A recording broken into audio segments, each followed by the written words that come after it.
नमस्कार मंडळी, श्री स्वामी समर्थ। तर आजची आपली रेसिपी आहे अख्खा मसूर आणि मस्त अशी केली ढाबा स्टाईल, एकदम छान अशी रेसिपी केली बघा। तर बघू शकता हे। आणि आता आपल्याला लागणारं साहित्य वगैरे पण आपण बघूया। तर करूया चालू। तर त्यासाठी मी जिरा राईस पण केला होता बघा मस्त असा, त्याची पण रेसिपी तुम्हाला सांगितली थोडक्यात आणि याची पण रेसिपी सांगितली आहे। तर एकदा ट्राय करून बघा माझ्या पद्धतीने ढाबा स्टाईल। आणि यात एक सिक्रेट पण सांगितले, त्यानंतर सगळ्यात शेवट सांगितले बघा। यात घातल्यानंतर एकदम छान ढाब्यासारखी चव लागते ती। तर करूया चालू। तर रेसिपीला सुरुवात करण्याआधी तुम्ही माझ्या चॅनलला नवीन असाल तर लाईक, शेअर आणि सबस्क्राईब नक्की करा। आणि तुम्हाला कोणत्या रेसिपी हव्या असतील, गावाकडील असेल किंवा चांगल्या म्हणजे आधुनिक पद्धतीच्या, आता नवीन पद्धतीच्या कोणत्या पाहिजे असेल तरी पण नक्की सांगा मला, ते नक्की बनवून मी दाखवेन तुम्हाला।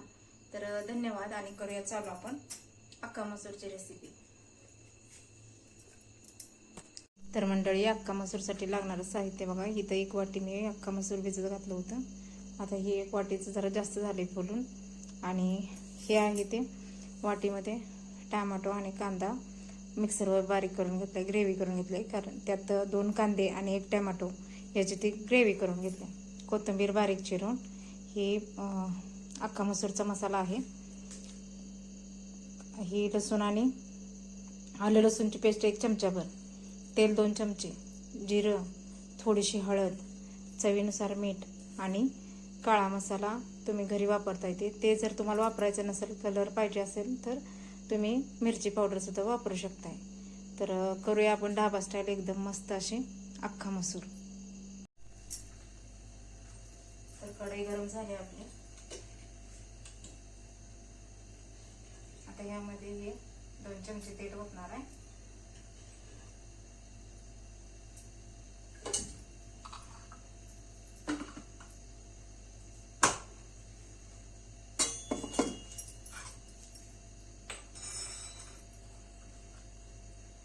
तेल तापलंय आता। 1 चमचाभर अंदाज पंचे जिरं टाकायचं आता।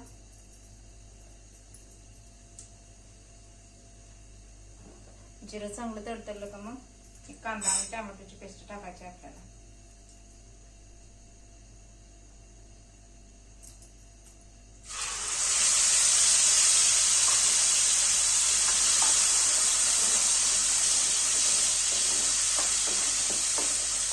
बघा, मी मसूर भिजत घातलेली 2 पाण्याने धुवून घेतलंय मी।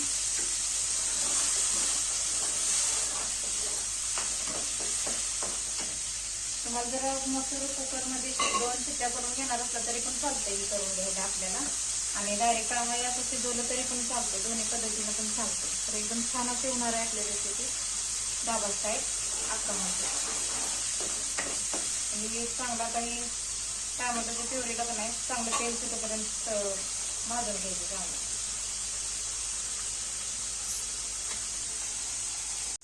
तरी चांगलं तेल सुटेपर्यंत आपलं कांदा टोमॅटो भाजून झाला चांगला मस्त।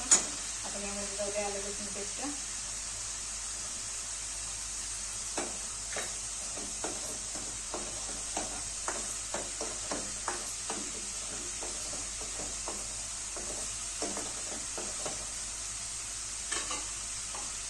आणि इथं अर्धा चमचा हळद।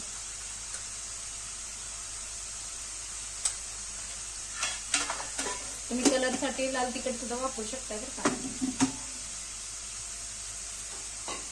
मी वापरत नाही, म्हणजे आमची चटणीचा कलरच लाल येते, त्यामुळे मी लाल तिखट वापरत नाही।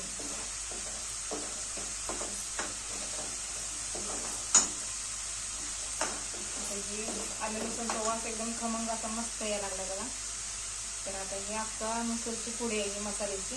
तर ही पूर्ण पुडी मी घालायला लागले, कारण ही 1/4 किलो आपले मसूर आहे त्यामुळे।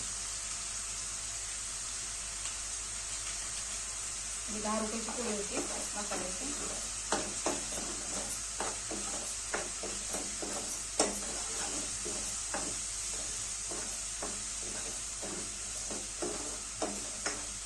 तर बघा, याला कडन तेल सुटेपर्यंत असं चांगलं भाजून घ्यायचं आहे आपल्याला। आणि आता टाकायचं आहे आपल्या आवडीची चटणी, माझी घरगुती चटणी आहे ती 1 चमचा भरून टाकणार आहे। बघा, एवढं चमचा भरून टाकले। तुमचं आता तिखट कसं आहे त्यानुसार तुम्ही टाकू शकता। चवीनुसार मीठ टाकायचं आपल्याला। त्यासाठी इथं मी अर्धा चमचा करून घेतला.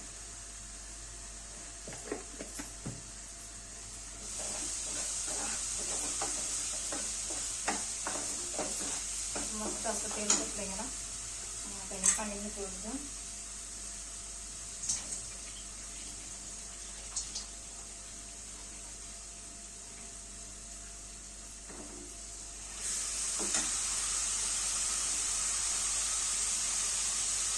तुम्ही आधी मसूर शिजवून पण घेऊ शकता.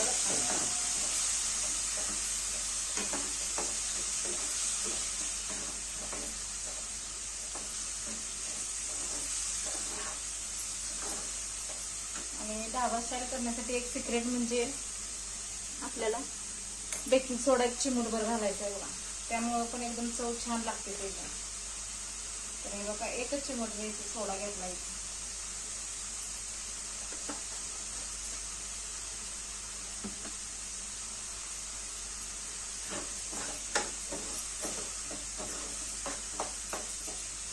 आता यात आपल्याला जेवढं पाहिजे तेवढं थोडंसं शिजण्याचं एवढं पाणी वतूया आपण.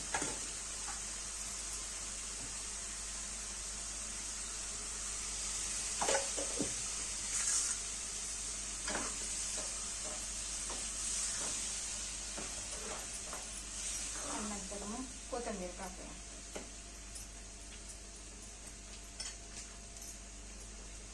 तर यात अजून एक पेलाभर पाणी मी ओतणार आहे म्हणजे आपले अख्खा मसाला चांगला शिजून होते. तर बघा या अंदाजे एक पेलाभर पाणी ह्यात मी ओतायला लागल्या.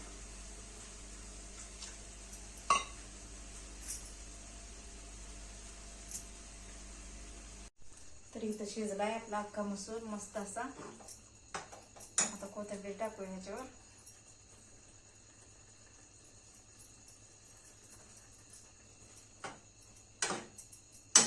गॅस बंद करते मी.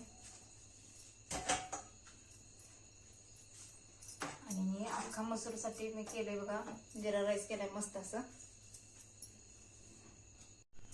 तर मंडळी झालाय आपला अख्खा मसूर शिजलाय मस्त असं. आता कोथिंबीर टाकून घेते मी मस्त अशी. तर बघा मस्तच असं शिजलाय. आणि आता मी ताटात वाढून घ्यायला लागल्या मस्त. तर त्यासाठी आपण घेतले एक टोमॅटो चिरून घेतले बारीक, कांदा, काकडी, लिंबू मस्त असं. आणि आता चपाती घेते मी. आणि त्यासाठी खास केलंय जिरा राईस. तर जिरा राईस करताना मी 4 लवंगा पण त्यामध्ये घातल्यात बघा. आणि एकदम मस्त खमंग असा भात लागतोय ते 4 लवंगा घातल्या म्हणजे जिरा राईसला. तर तुम्ही पण एकदा ट्राय करून बघा.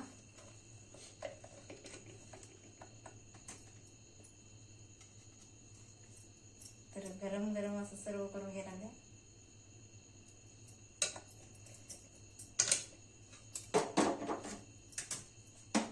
आणि हे आता अख्खा मसूर.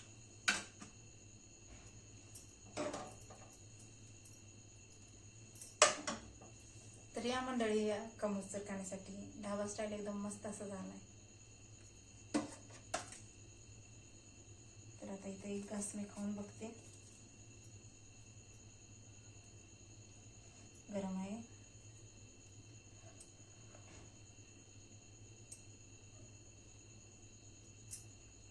मस्त. तर मस्त असा झालाय आपला ढाबा स्टाईल अख्खा मसूर. आणि तुम्ही पण या खायला. मी पण आता खाऊन बघणार आहे.